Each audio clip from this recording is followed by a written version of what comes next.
It's just personnel, the reserve, gender reserve. Okay. The meeting will come to order. On the agenda, we have one addition to the agenda that we'll announce right now. At the close of our regular session today, we will be going into closed session to consider candidates for village manager. And with that, as a resident, we're now open to residents, as a resident, as well as a council member. I want to note, and let the record note and the minutes note, that tonight is Jean's last meeting with us. The council, and I hope the residents, offer her a great thank you for the effort and the energy she's put into the last 10 years, and I will start that up. And the council has, by vote, offered, according to your contract, a small emolument that I am pleased very thoughtful to give to you at this moment. Also, as a resident and council member, I want to thank the two departing council members, John and Josh, and I can say that they have offered great advice, counsel, and suggestions and discussions in the last 2 years, and I have certainly welcomed their contributions at many ventures and many different departures here.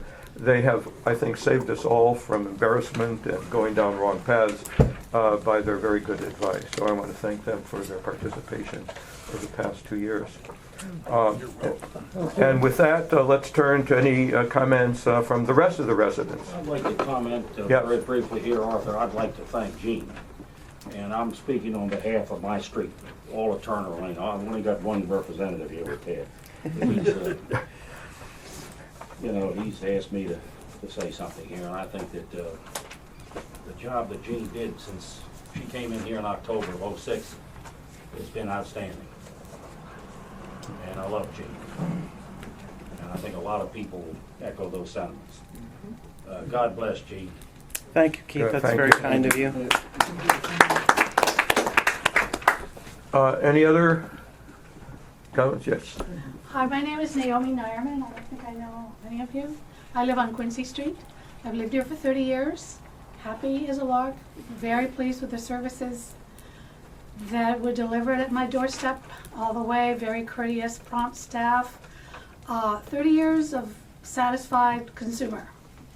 But I'm not so much as a resident who cares about governance. And having worked for 40 years with nonprofit organizations, I think all of us high achievers who like to get A's wouldn't get an A in governance.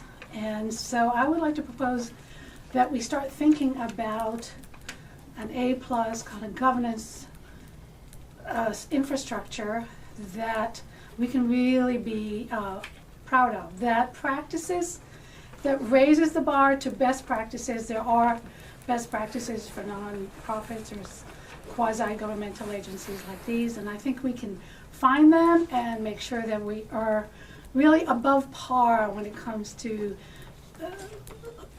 quality of governance and competency in governance. And I think what I'd like to do is put into the record a memo that was written to start kind of identifying what some of the governance issues are so that we can use it as a roadmap to test to see whether we're doing okay by it, are these some of the resolved, what do we need to resolve it in the future, etc.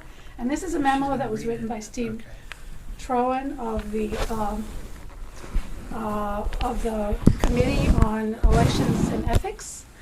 And I'd like to submit that and propose that the council hire an outside reviewer to use this as a roadmap, plus other management and operations issues that we want to take stock of, so that we know where we are, and then we devise a plan going forward. Good. I think that's, I appreciate your remarks, but I think for the council to entertain that, accept it for the record, other than what you've said, is, I think, not a wise course of action for a number of reasons, but I won't go into them now. Be- mhm. Is there any reason why you can't go into them? Frankly, because of personalities, and I think that we've been through a rather, I wouldn't say traumatic, but for this community, a more disruptive election than we've had in a number of years.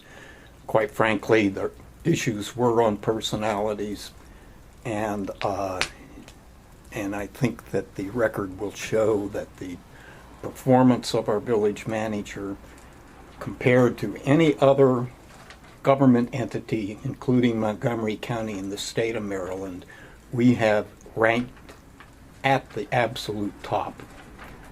And there are people who have their differences of opinion, and they're entitled to their differences of opinion, and I respect that.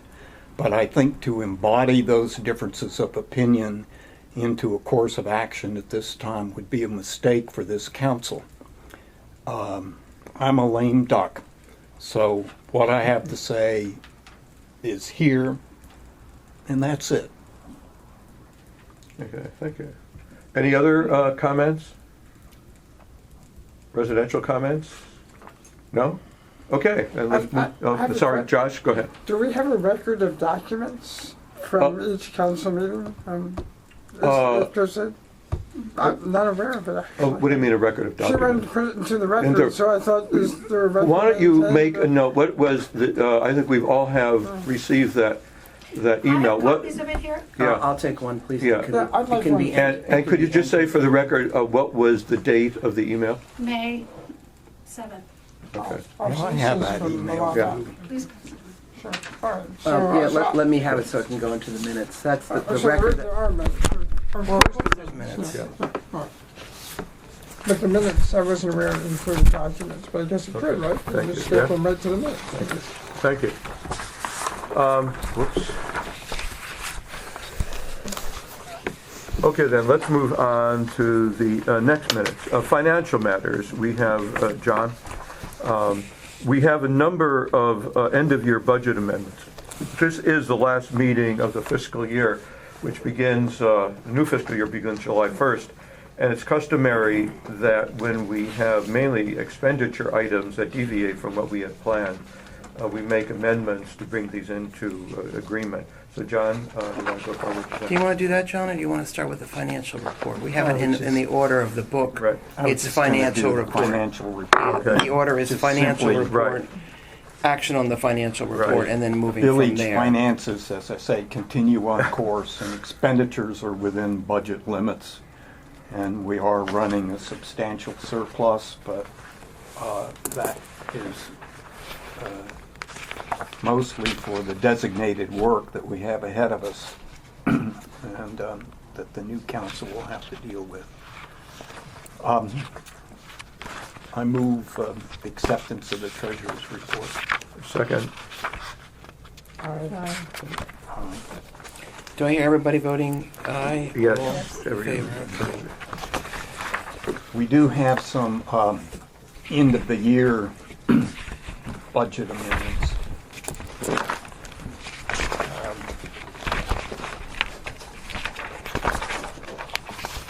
They're in Those there. are in the packet of information in your books. You'll find that after the Dan Baden reports. Okay.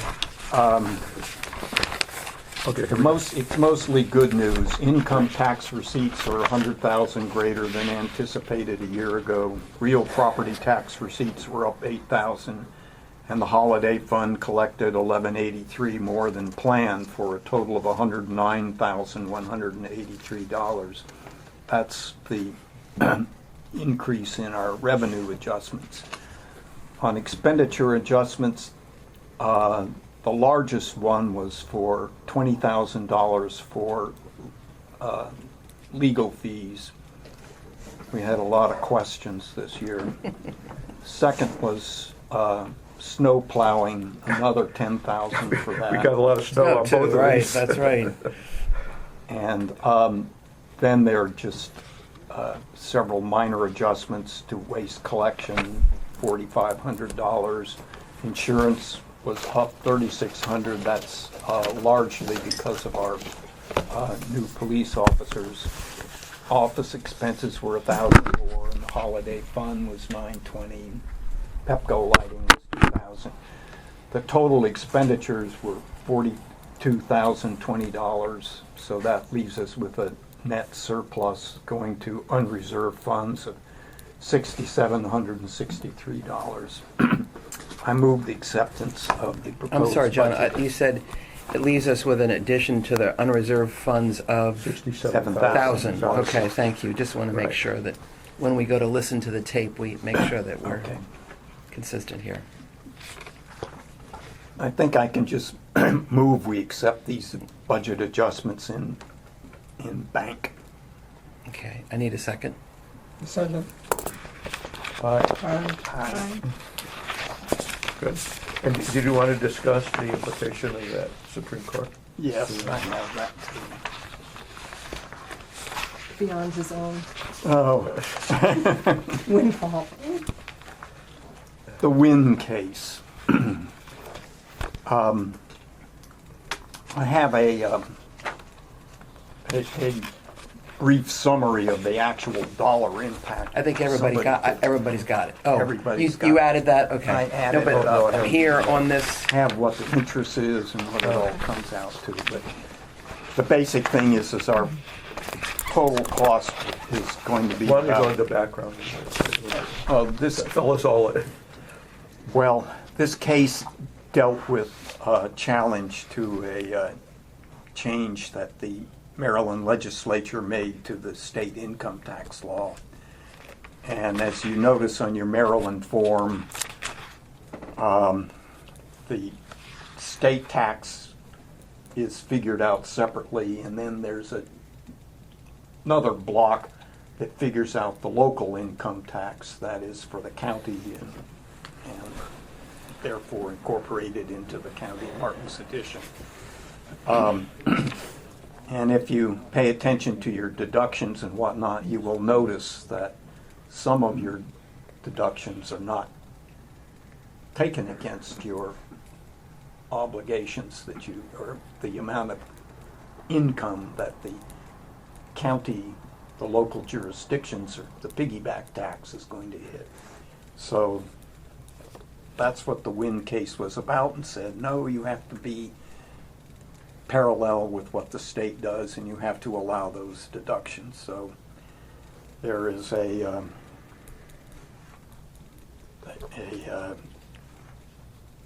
it means Martin's addition, along with Montgomery County, has, I wouldn't say significant, but you'll notice it, revenues that they're going to have to pay to taxpayers here. That is, we will lose those revenues and be charged that by the state, I presume.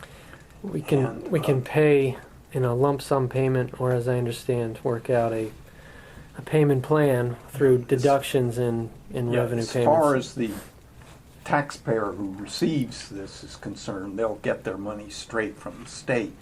The obligation is how does Martin's addition repay the state? Well, obviously, slowly and parsimoniously. And painfully. well, my We also understanding, owe interest. my- don't we? Correct. but it's Yeah. only 3%. Wait. My understanding, Ron, $375. if correct me if I'm wrong, is that the numbers that are on that form are not what we owe. That those are the obligations that the state so far has said. These monies, Okay.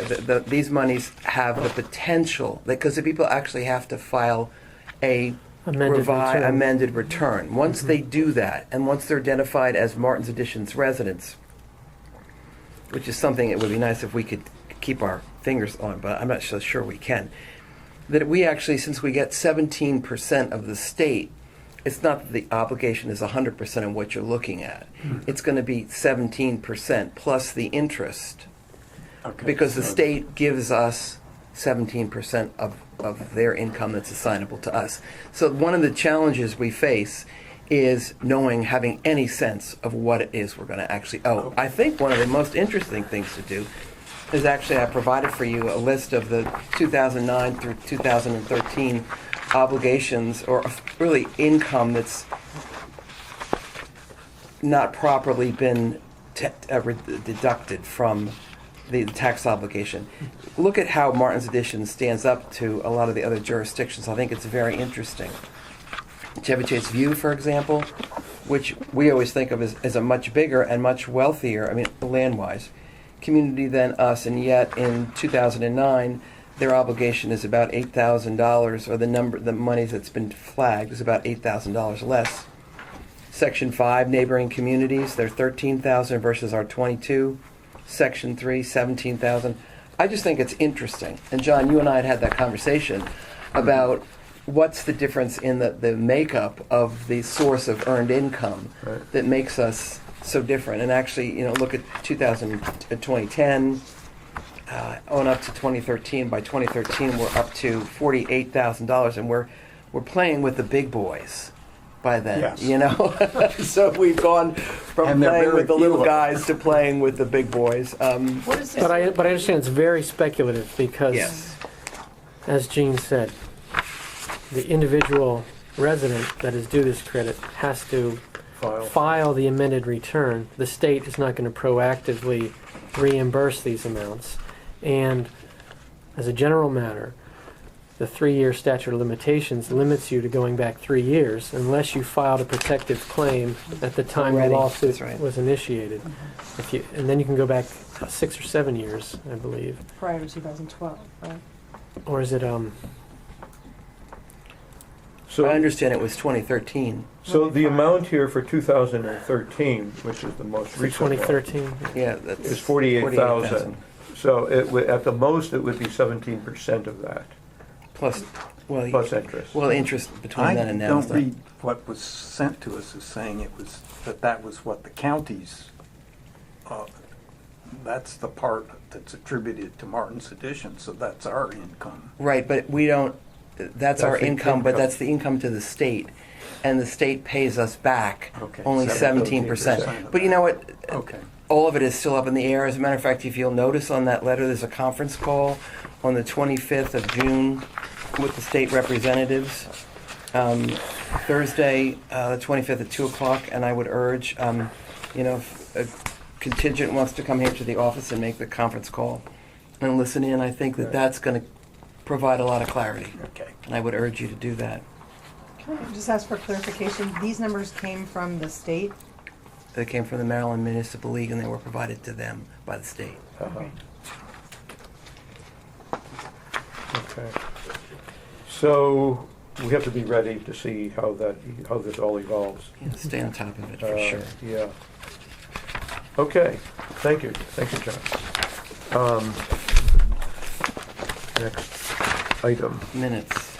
Okay, we have minutes from a couple of previous meetings that we have reviewed online and by email and approved. But for the record, can I have two motions, one to approve the minutes for the meeting of March 19th, which we've gone on and on about. It's now 2 months later, March, April, May, almost 3 months later.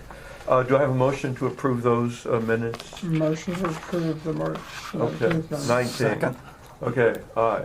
Aye. And for May 14th, that was the annual meeting, the last meeting.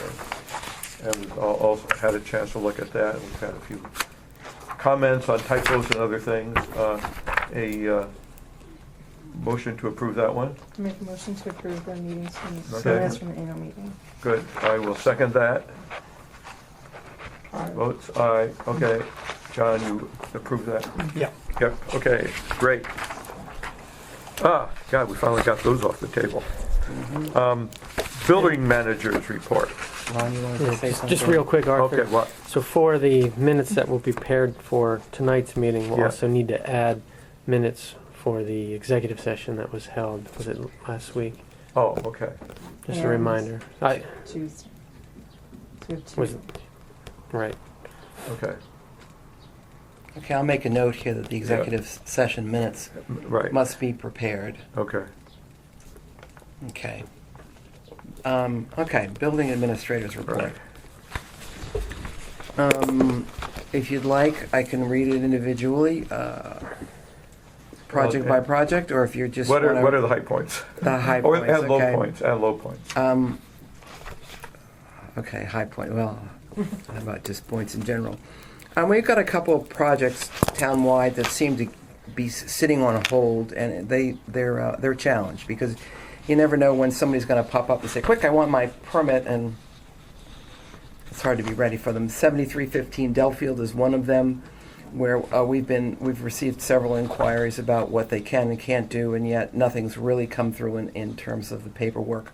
We also have something on Bradley like that there have been architects, there have been Alan Beal, our building administrator, has reviewed them. We've gotten clearance, and yet we're not getting anywhere. We also have a swimming pool on Cummings Lane, where we've seen the plans, the county has approved it, and yet no further action on the part of the residents. And these become problematic to the extent that this is a very big project.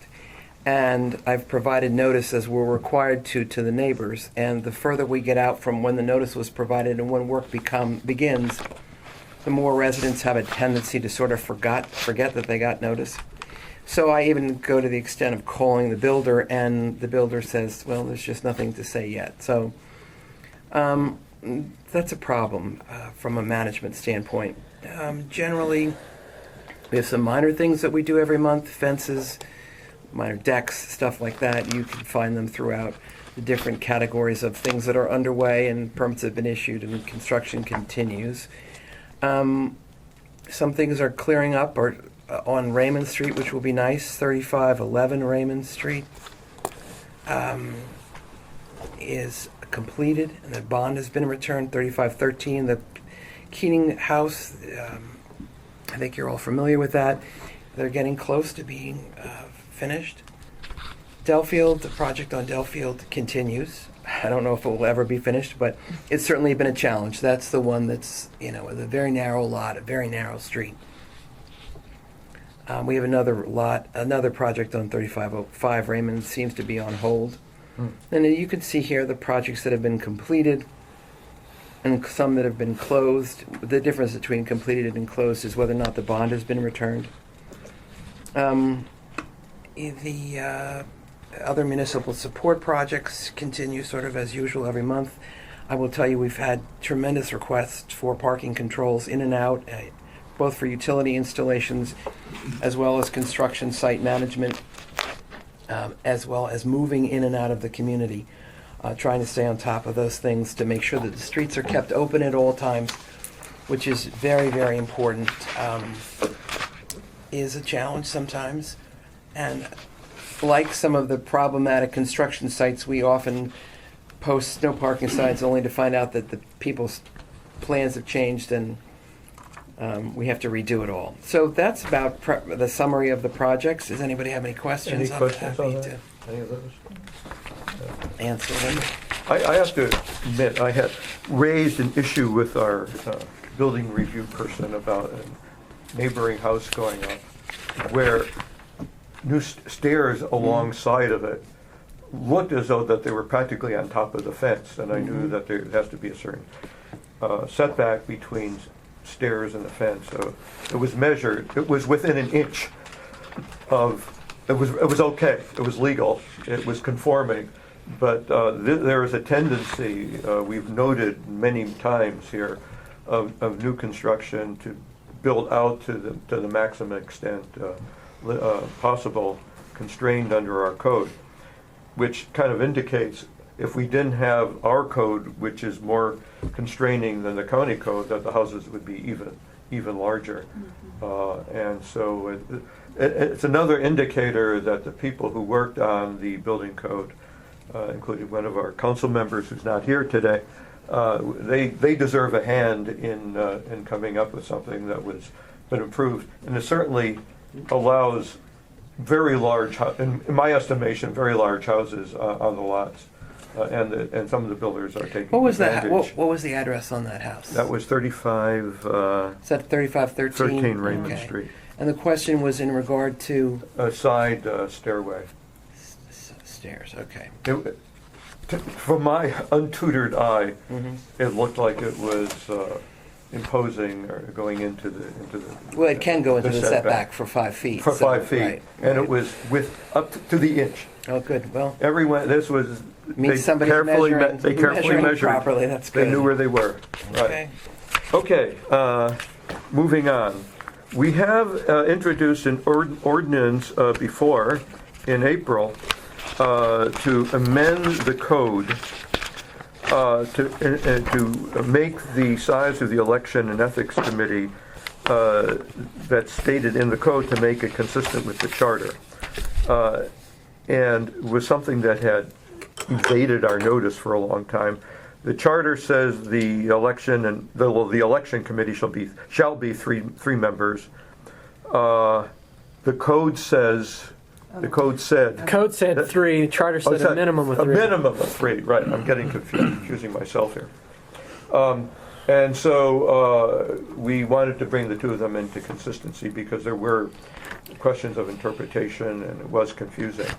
That was introduced in April and now it is here for the final vote. Now, one of our council members has suggested a friendly amendment, is that the phrase? Yeah. To separate the election and ethics committees into two.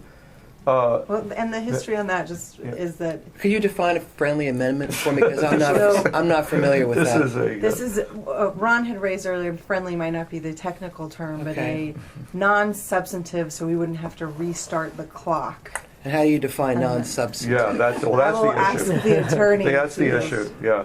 It probably is substantive.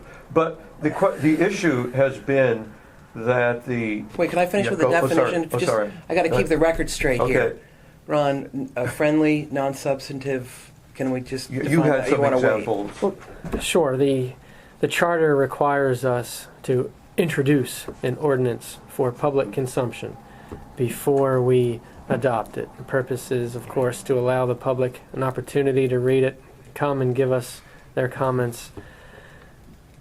So what we act on tonight should be what is introduced to the public. Obviously, in between the introduction and the public hearing and action, we may recognize the need for changes in some areas, after we've had our own opportunity to deliberate on the ordinance. Some changes that can be made such that the ordinance does not have to be reintroduced to the public are what I call non-substantive. Sometimes, for example, if we're imposing a requirement for action to be taken within 10 days, and we decide, well, let's make it 15 days. We're adding more time. It's probably something that doesn't need to be reintroduced for the public. They've already got the ordinance. They already understand that there's a time limit. If we just add or subtract a few days, not a big deal. Or if we're making stylistic changes, changing the wording, adding a comma here or there. Separating the ethics committee and the elections committee into two committees may be substantive. I know Mr. Schmall's here tonight to provide comments. So just before we go any further, the Thank you for that history that definition. the history that I learned in this process was the charter talks about the elections committee, and it talks about the number of members and the duties of the elections committee.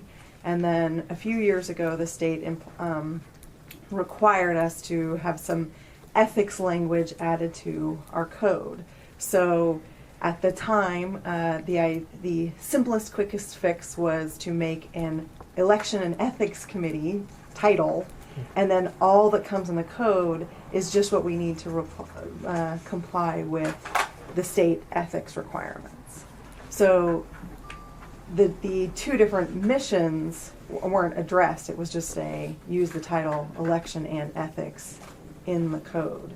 So my recommendation, and this is based off of some counsel we were provided during the past election process, would be to sever the two, and that it's common for the two to be severed so that there is an elections committee as prescribed in the charter, shall be a minimum of 3, so there's no 3 cap, and then you have the requirements for the elections committee in the charter, and then the code, if this amendment were considered, would be there would be an ethics committee shall have a minimum of 3. So again, no cap, and then all of the requirements for the ethics committee would be in the code.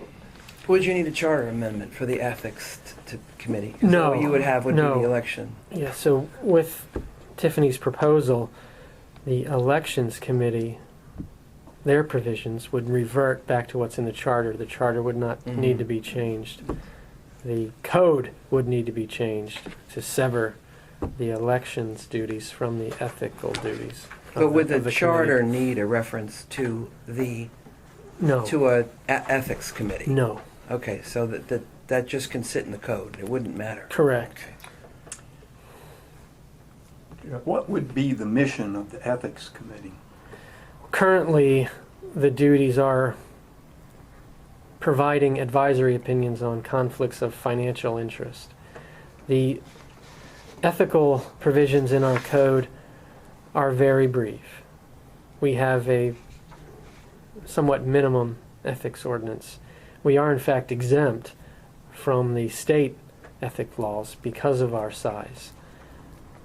But as Tiffany said years ago, and I don't know how many years ago, maybe Gene knows or maybe Richard knows, when the ethics laws were actually added to the code. No one can remember. They But- kind of appeared sometime. Well, I think we could probably find But- out. yeah, but- I would but- well imagine it's yeah, got but I believe in it. place. Actually, Right. now, I believe seeing a letter from Mike Zielinski from 1980 something Huh.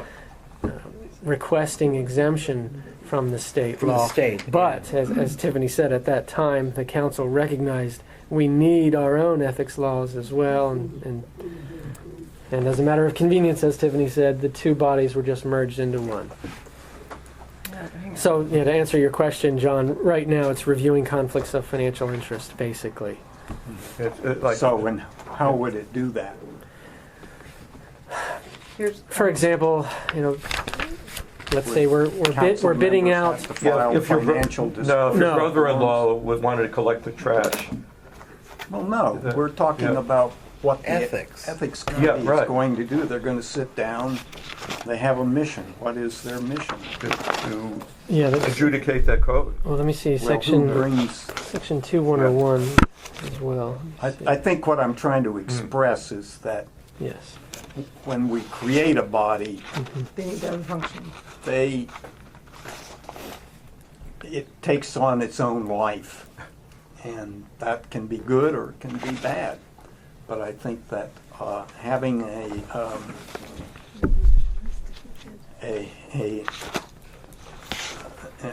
committee that's just solely concentrating on ethics, and quite frankly, in my opinion, in our small village, is asking for some controversy. If that's what the council wants, be my guest. I share John's concerns. I'm not sure what problem we're addressing by creating a standalone ethics committee. I know there was one ethics question that came up this year. In the history of the village, was there another question? That's the only one I know of. Yeah, not in my 9 years. But they that do I have can a recall. charge. The code has Yes. a few things listed in it that they're responsible Right. for. Basically, it's providing advisory opinions and making determinations, but frankly, On things like as we noted when the ethical complaint was raised this year, those provisions in the code aren't really clear either. We have some issues needing cleaning up in the code. Some of our regulations date back to the time that the village was a special taxing district. The ethical committee is supposed to have rules of procedure governing what they're supposed to do if they're asked for an advisory opinion, and there are no current procedures. What do other towns do, Ron, in terms of the ethics and elections? I know there's a huge issue going on in the town of Chevy Chase right now. Yes, well, And they're dealing with some election and ethical challenges. How Right. are they handling that? The What do town of other Chevy towns Chase do? is a client of mine. Unlike Martin's Additions, based on the size of the town of Chevy Chase, they are subject to the state ethic laws. So they are obligated under state law to have a separate ethics commission to, in addition to providing there's that advisory precedent. opinions and reviewing conflicts of interest, also reviewing financial disclosure statements that must be filed. And are they separate from their election committee? Yes. Oh, okay. Yes. Yeah. Yeah. Go ahead. Unlike John, I'm not going to let this rest. I'm going to oppose it. Because of the principle I've expressed other times, if one bad thing happens once, we don't necessarily need to create a process. We got through this ethics issue that arose, and I would be more comfortable with doing the way things were, because at some point we may not get 8 volunteers to be on the committee. And someone may have the hard task of approaching neighbors and saying, we have an ethics committee. Would you like to rule on your neighbor's ethics? And they may be hard pressed to find residents that will undertake that mission. And so I think we create problems by creating a standalone ethics committee. Let I me- can complete my answer to Gene's Right, question yeah. as well. I haven't prepared to answer this question. I haven't done a survey, but just off the top of my head, my other clients, Section 3, Section 5, I don't think either one of those has an ethics committee. As Chevy John- Chase View? Chevy Chase View does not. These are all small towns right. and fortunate. But To what do not they do have- to comply with the? They're all exempt. Yeah. Okay. But they're exempt from the formal requirements of the state. But Right. they isn't there a requirement to have your own ethics? There is not. Oh, code. There is not. either. However, Why did either. we have something? Oh, even though you're not obligated to follow the state law, right. most towns, I think all my towns, have an ethical code because it's good government. Well, that's what I mean. There is a code Yes. without a committee. Right. And even if there wasn't a code, Yeah. you've all Yes, got common law and fiduciary obligations to Right. avoid conflicts of interest. watch your brother-in-law having in it the in the trash. code is just embodying standards that, Okay. This. So I I- suggest tabling this and I just going want to into respond fuller to the one thing discussion. Josh Go says, ahead. that this is not, for me, it's not a response to one thing. They're two divergent missions. And if you have to have one looking after the other, but they're the same entity, or if you have to have an ethics committee that is appointed by the council, yet looking at someone that may be being elected to be on the next council, it makes it very difficult for them. So, Yeah. my thought is to separate the two so as to not put people in those tougher situations. But Okay. if it needs to be tabled, Yeah, I think this deserves greater consideration, and including the possibility that do we need an elections committee, an ethics committee at all? If the code and fiduciary responsibilities and state law are already there, and we have our own code on ethics, do we need to have a committee to oversee this? I think all this we can be considering at a later time. Well, it was, functionally, it's useful to have a body to refer a serious ethical matter to when it comes up. Yeah. And that's the function of the Election and Ethics Committee. But and the ethical piece was focused on council, village staff, not Right. neighbor. Correct. Not what? So his concern about, I have an issue with my neighbor is not the role of the No, ethics no. committee. No. The ethics function Not as the code is written. is focused on council members and staff. Right. Well, the ethics committee just issued an opinion on what a resident the chair of the council was going to do, so it might just fall again into their lap. But Richard, would you, as a council member, like to say anything on this issue? I think, no. All right. Okay. I'm fine with tabling it. Okay. I would like to have it come up again at perhaps the next meeting so that we can begin a full-scale discussion of this. I think Tiffany raises some interesting, important points, and I think you've raised points about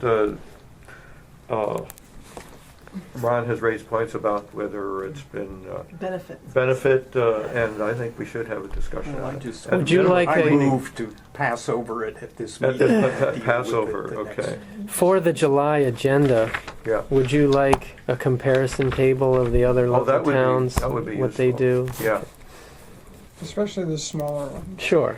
yeah. Yeah. Yeah. And I'd like to, what do, if there's anything we have to have, Okay. and things that we are nice to have, Right. there's a delineation between Right. those two things. I'll second John's motion. Good, thank you. But Do we, do we okay, need a motion on that? No, we or don't- is I don't that think just- we No, need a it was just a motion. discussion. but We're we gonna- do, We're gonna take action on this. Oh, but, We but we still do have have to to take have action. and we have to have a public hearing on the ordinance. we still have to go back to the original ordinance. Right. Right. The second hearing, the second reading of it. And that is in here under item, Five. That's it. item 5.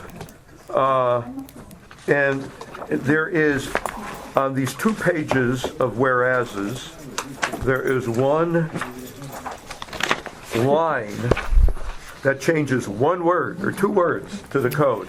It says, and I'll read it, there shall be a village election and ethics committee which shall be composed of a minimum of 3 members. The minimum of are the 3 words that we are considering here. We've already talked about this and approved it once before, and I move that we, You need No, to hear you it. can't. You have to hear it. we have to read the whole thing? We No, have they have to Provide take public comments. Oh, public comments, oh, Yes. okay. And would you like to, Steve? Yeah, I might as well. And Arthur, would you like them to come up Steve Schmall, or? Summit Avenue. That should pick it up. Yeah. I think at one point I was probably inclined to say, why bother with this at all? I'm still somewhat inclined in that direction. I understand that clearly the charter says one thing, which is broader, and the ordinances say something that's more restrictive. I guess my part of my thought is that if it's legal to have what we have in the ordinances, even though it's more restrictive, I don't think we've had a problem in all the years that we've had the ordinance in place with having an elections and ethics committee of 3 people. I see some potential danger down the road if somebody says, well, maybe we should, probably it'll be an odd number, 5 or 7, that we may be able to find, thank goodness, residents who would be willing to serve. But the larger the committee, the more difficult it is to manage any sort of volunteer entity. And given the fact that I don't think anything is broke, I don't know whether it needs fixing. Let me respond to that for a moment. The thing that was broke was the inconsistency. And reading one book of the Bible, we at one time had 4 members. That was in violation of the code. So this would make it clear, we wouldn't be confused about, are we looking at reading the charter or reading the code? It would make consistency here. And it was inadvertent, everyone remembered one phrase but hadn't really refreshed their memory on the other phrase. So this would make it consistent, and that's essentially the main point of doing all this. I had a question. When Ron explained to us before, charter is charter and code is, your statement of policy. Was there a reason that anybody remembers that it said shall be 3? It predates me, but just respond to what you said. So the charter is like your constitution. It's your framework of government. Your code of ordinances is your law. Mm-hmm. So your laws can't conflict with your charter. But because the charter gives you discretion to choose the size of the committee, you can limit that discretion with your code. And I think a prior council must have decided we want to limit the discretion and keep the size to 3. However, as Arthur pointed out, the committee was composed of 4 somehow, and I think it was Frank Carell, the chair of the elections committee, who suggested that the council have flexibility to make it larger than 3 if it so chose, because with scheduling conflicts, sometimes it's hard to get even a quorum of 2 to meetings. Yeah, so, any other comments here? I see one comment from the Yeah, floor. Mark Wiener, Right. Thornapple Street. Just briefly, I think in a small community like we have, we should do everything we can to encourage volunteers. If there are enough people that choose to serve on a committee and volunteer, I don't think we should do anything to restrict that. My interpretation of what the committee responsibilities were all about didn't seem controversial. There was work involved. Sometimes people have conflicts. I think it makes perfect sense to allow it to be consistent at a minimum of 3. Good, thank you. Okay, so, any other comments from residents? Okay, we are ready then to move this for the second time. Anyone want to make a motion? I can, go ahead, Joe. We'll make a motion that we adopt the ordinance number 04-15-3, introduced April 23rd of this year. I second. Aye. Aye. Aye. Okay. Tiffany, was that I abstain or no? No, Okay, aye. I didn't hear. Okay. And so given that, the effective date will be July 3rd, 2015. Thank you. And next month, we will return to this question. It'd be a different question. Yeah, different question. Okay. Okay, we've done that. We are now on to a variety of issues that come up. First, Ron, why don't you go through the Comcast agreement? Okay. See if you can keep it to under an Well, hour. well, Oh, God. It is so complicated. I'll keep it quick, and actually, I'm glad Richard is here, because these negotiations probably began when Richard was last on the council. Sadly. So Comcast, Verizon, RCN, they operate their cable operations pursuant to a franchise. State law says we have to allow them to operate in our jurisdiction, but we can impose reasonable restrictions, include collecting a franchise fee. Comcast's 15-year agreement lapsed 2 years ago, and we've been negotiating a renewal. Montgomery County takes the lead in the negotiations and negotiates on behalf of all the participating municipalities. I keep tabs on the community negotiations, and to the extent Martin's Additions or any of my other clients wants to assert something to be included in the agreement, we do that. At this point, we're pretty fatigued, and I've just Absolutely. said, show us your proposal, county. The county has concluded its negotiations, but its lead negotiator, is now reaching out individually, trying to see, what is it that you want, what is it that you want, and myself and another attorney who's representing some other towns have just said, let's not try and do this separately. Just show us your proposal. We'll all meet together. We should all know what's being offered to everyone else. And some terms have to be collaboratively negotiated. At this point, the items that are the sticking point likely are going to be, how is the public educational grant going to be split up? So there are provisions in the franchise agreement that obligate Comcast to provide a grant for the operation of public cable channels. WVMA. We can start our own. Sure, exactly. Great. So the Maryland Municipal Cable is an entity that was created by the Oh, participating. that, I couldn't figure out what MCC was. Yes, in your they are an memo. entity that was Maryland created Municipal years LLC. ago. Do they to have spend- a timeline in which they have to give you a proposal or no? No, I mean we're We're 2 years now, right? right. Yeah, what? I forget the number of months we're out now, but But does it, go ahead. So that there are a couple issues that have to be worked out. Not big issues for Martin's Editions because Right. we're not currently operating a cable channel. But we may still have an interest in making sure MMC gets its fair share on behalf of Martin's Editions. Because if you wanted to, you could be operating programming and MMC would put that on for you.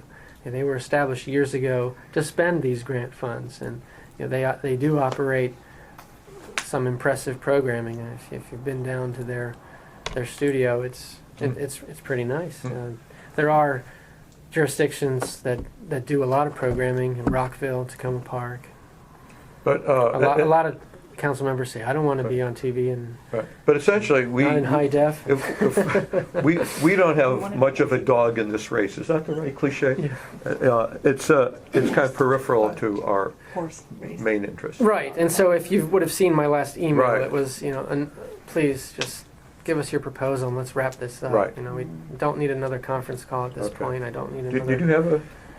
Are we still getting revenues? Yes. But- The- So the revenue stream did not stop That's the during these franchise. negotiations? Exactly. Right. The current contract, well, the expired contract is continuing until we negotiate Okay. the new contract. So we still receive the franchise Correct. Yes. Okay. fee. Any chance we're gonna get more? No, the No. franchise fee is going to Sti- stay at its maximum, which is 5% Mhm. of the profit derived from subscribers in our jurisdiction. And the county then takes 3% of that to operate the cable complaint office and to enforce cable laws in our jurisdiction. Thank you. Horse We've already spent too much time on this issue.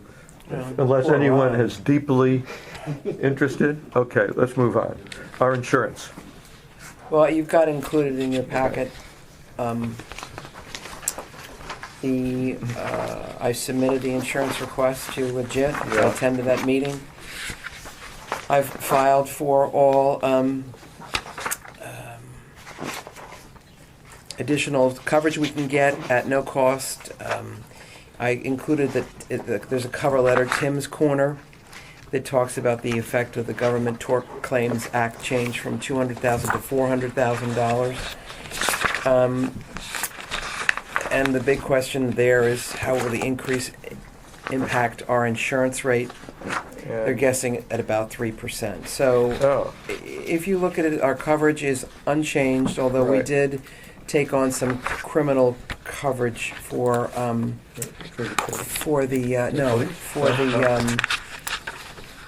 cyber crimes. So in other words, if we get hacked and we end up in trouble, and it was just a free addition to their packet. So if you look at this packet, you can see the long list of all the things that we're covered for. It's no different from last year. unmanned aircraft, that looks like. And the I don't fungus, remember that like the one. fungus endorsement actually. So, Okay. but obviously you guys have to be on top of it and aware of it. This has been submitted. The request has been submitted. The renewal coverage is being reviewed, and I don't expect there should be any complication at all. But obviously, it's very. So they're important. saying, they're estimating something like 3%. Yeah, for all it's not this. going to be much for Huh, us. that's Okay. good.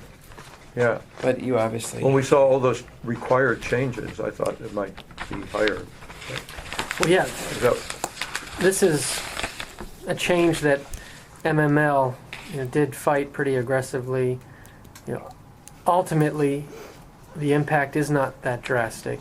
The existing limits in the Tort Claims Act date back to the 80s. They haven't been raised for decades, and so it was probably Update. time, frankly. Yeah. Right, okay. And the difference in insurance and insuring yourself from 200 to 500,000 is not that Yeah. much. Okay, great. All right, so consider Good, yourself so informed. Yeah, okay, garbage, And that's the we'll get biggie. the final thing soon. Yeah, garbage. I sent you all a Right. copy of Right. my summary of the contracts. Right, And I think by email I sent you copies of the Yeah. summaries of the contract. I have, if you want to look at them in detail. yeah, Have no, the actual, yeah, Right. probably don't need to. Anyway, so there it is. Yeah, You and see your my summary. recommendation, my Right. summary. My recommendation is Right. that you stick with waste management. right, And I lay out some of the right. analysis of why I think that's a Yeah, good idea. Yeah, I see no reason not to. Anyone else have any comments? You're saying waste management? Waste management. We know them, their price is about right. The others are. Well, it's either- unchanged from the current, they Right. didn't change it, the current price, Right. nor the first year out or the second year out, it's unchanged. They're locking it for 2 years. Yeah, yeah. And Actually, for 3 years from here, and then 2 more years the out. competitors are cheaper and dirtier or much more expensive. Yeah, and actually, Unity Disposal, I thought this was very interesting. I almost missed this in their contract proposal, what? that they are going to actually subcontract out the services were we to go on with them. Oh, so they wouldn't actually do it, so it could They be. would only supervise it. Oh. And from what I understand of a town that's using their subcontracted services, Yeah. it's nowhere near as good or as clean or as professional. The equipment's a lot older, so that sort of even diminishes more. Right. And obviously, the price differential is pretty substantial. Right. Okay. So I would Go entertain. with it. Let And me have some action here. yeah, go. I move Somebody. waste management.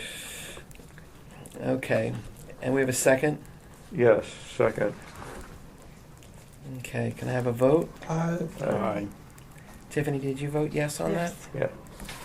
Okay, moving on. that? Next. Ron's contract. Well, proposal. Yeah. His proposal. It's included in there. Yes. Do you want to speak to it? Do you want me to speak? Well, yeah, I can't represent you in this matter. Conflict of interest, Right. you see? But I would just note that my rate has remained unchanged for 2.5 years. I'm proposing a $15 an hour increase, which is still less. I'm sorry. Yeah, it's still less than what my rate was 2.5 years ago, Right. which was $15 higher than that. He's a bargain. And Yep. and it's $115 less than what my predecessor was charging in Right. what year was that? I've been very 06, satisfied yeah. with our legal counsel. With our legal advice. Very, representation. very impressed. Yes. I approve. Okay, so we have a motion to accept this agreement. Yes, I move to I'll accept. second that. Arthur, Josh. Okay, vote. Aye. Okay, now on the Okay. accountant agreement, Dan, okay. his contract is written so that it basically just rolls over every year, and we have contracts like that. But I thought, and the contract is actually built that way. If you look at the last page before you get to the scope of services, it says, where is that? Hold on just a second. It basically says that unless we fire you, this contract will stay In effect. in effect, is what it's always been. I just thought, why not, because we've been trying to be more upright, out forthcoming, or make stuff that's been standard, put it out in the public eye a little bit. Let me go ahead and adjust the contract to actually introduce the year, even though it's not necessary. So that's why I included it here. Let me see if I can. Okay, here it is. There. If you look at for term, it says the contract shall be effective for 1 year, beginning July 1st, and that was July 1st of last year. This contract was renegotiated last year, so July 1st of 2014. And ending June 30th of the following year, the contract will renew year to year unless terminated as described in paragraph 12 and 13. So I just thought, well, let me go ahead and make this change so it's in the file that way, and it appears to be current. But there is no change, by the way, in his contract payment. It's exactly, scope of Okay. work is same, fee is the same as So, last so year. the main change is a date Just up a on the date, first that's all, paragraph. that's all. Okay, good. So if you guys, if it's okay The with only you. question I have, and this is just for my Mhm. belated information, is that his report comes in the middle of the month Mhm. of the previous Mhm. month. So that the report I just prepared is actually for half of May. Mhm. We're well into half of June. And the discrepancy, Well, actually, he's building his reports on May's records. He has to wait until he gets the bank statement from United Bank, the May statement, and the PNC statement at the end of May. So the report But he's devising. I don't get a May 30th statement. It's a May 15th statement. And yet, well, we'd have to talk to Dan about that. I will tell you, when he builds the treasurer's report, he's building it upon the records he has from the bank. Yeah. Now, I've noticed that PNC sometimes provides us with two statements. Sometimes they provide us with a middle of the month statement and an end of the month statement. So he could certainly clarify that, but he builds it on the latest information. I get it from the bank. PNC is very slow, and then I scan it and send it right off to him. But we could certainly. Well, the other Well, I thing- just, it's moot to me, but. Yeah, well, it's Well, amazing. the other issue that comes up is invoices, late invoices. So in terms of expenses, all we know is who sent in, Yeah. who sent their bills in. And some are regular and others are not. Well, part of the concern is right now we're running these marvelous surpluses, so there's no real, we have the money to pay the Right. bills and there's no issue. But if the village ever decided to run a tight budget or needed to or something We do happened, run a tight they would have an issue Yeah.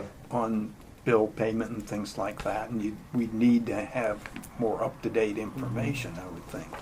Well, he maintains a ledger, so I think if Yeah. you were concerned about more accurate information from that standpoint, one would refer to the ledger. Right, If you correct, wanted to the to, ledger. before Oh. you made a decision about an Right. additional expense within a budget category, you would refer to the Well, ledger. the new treasurer You know, can do that. see, right.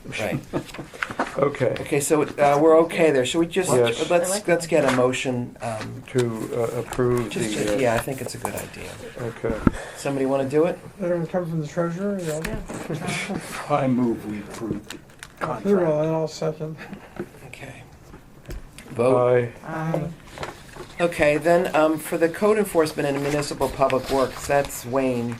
And this is, it's a part of what the functions he performs. This is from an earlier contract, 2003, as you can see. And I thought that it would be helpful for you guys to see. 2013. I'm sorry, Okay. 2013. I apologize. Thank you. I'd listen to the tape and go, what was I thinking? And I thought that it would be helpful for you to see this in writing. And the agreement that I have in the file is actually signed by Wayne and signed by me. This is a little bit more informal an approach than we've taken before, and largely because it was a subset of what Mid-Atlantic did. So, but I thought maybe in terms of your interests that you've expressed in moving forward and being even more open about this, that this would be a good place to start with what kinds of responsibilities they have and what Right. we've agreed to. So, there it is. Good, good. Put it all down. I like the availability 24 hours a day, 7 days a week. Yeah, and he is, and it's good. When we Right. have storms, Right, he's out that's the there. kind of stuff that's so important Yeah. for us. So, but that can serve as a kind of a good beginning for any kind of more formal arrangements you want to make with a change in the building administrator. Good. Okay, thank you. Okay, so I don't think we need any kind of action on that, but No. just consider it information. Okay, street lighting. We Streetlights. just- first of all, how is Scott? He's Scott, doing okay. He's out He's on the okay. street. He's out on the measuring. street. Good. Yep, and I sent you an email. I'm sorry it wasn't a little bit earlier, but obviously there's a lot of information involved in here Yeah. about what his findings were. The bottom line, I mean, it goes on for pages, you know, Right. and the illustrations of how things are illuminating and all this kind of stuff. He's still not happy. The bottom line, I think, is, and you can see it, that he's still not convinced that LEDs are the way to go. Now, he's Or not. these LEDs. Well, LEDs in general. He Right. says that the light function and metering and everything that had been recorded by the induction lights that the council originally looked at a couple of years ago, he still believes outdo anything he's seen in the way of LEDs. If you go to if you go to almost the bottom of page 1, he says, based on the 2 mock-ups we have done, Yeah. I believe that the new fixture, the 55 watt LED, which is the one we just put in, does a better job than the previous one. However, I don't see that the newer LED luminaires, or however you say it, are any better than the induction luminaries that were originally proposed that we looked at in Chevy Chase View. Remember our field trip up there? Yeah. At 55 watts each, the power consumption is the same. The color temperature is the same. The average light level is basically the same, and the glare from the QL fixture seems to be less at common viewing angles. Both sources have a replacement cycle of about 15 years. QL will probably be available for at least one more lamping cycle. I'm not so sure if that's a lifetime. We'd have to find out what he means by a lamping cycle. And after that, LED replacement modules will undoubtedly be available and of much higher quality. And he describes what he means by that than the presently available LED fixtures. So, what does this say? That our attempts to constantly see if we can't master the LED streetlight are not to his satisfaction. Right. He does say that he wants to come back another time, and he's going to bring an expert from Holophane, the manufacturers of these LEDs, to see if what his meters are reading are actually what Holophane believes the lights should have produced. So make sure that we got it right, that he's got it right. So he does want to come back and do that. So that's kind of where we're moving. That's. I'm kind of surprised because there are city after city around Right. the state, around the country, who've been putting LEDs in. Right. And I would have thought they would have gotten it right. Well, one of the things he says in this, Yeah. if you look at it, that it's such a function of the kind of neighborhood, the kind of lights you want, the Yeah. kind of trees you have, this kind of stuff. There's so many factors that go into it. And he keeps going back to the induction bulb and saying, this gives us the kind of light for a Right. residential community that he likes and that the council, when they had originally made that decision, Right. had agreed to. So I think we're in a good place in terms Yeah. of he's on top of it. Right. He's pulling in Holophane. Pepco's aware of it. Yeah. They've been working with us on it, and we'll be staying in touch with them. Yeah. Any questions? discussions on this? Yeah, I think, one of the things that, I don't know when Scott did his initial work and when the initial council discussion was, but it was surprising to me when we did our trip to Chevy Chase Village, and they had done a mock-up of a bunch of different types of lights and different types of lamps as well. And, just the 5 council members walked away having very different opinions about how much light was too much light and what we would want in Martin's Additions. And I think that having that conversation amongst the council, but also having a outreach to the residents in a very systematic and organized way to which we can get their feedback. He fully supports that, by the way. I had a conversation with him.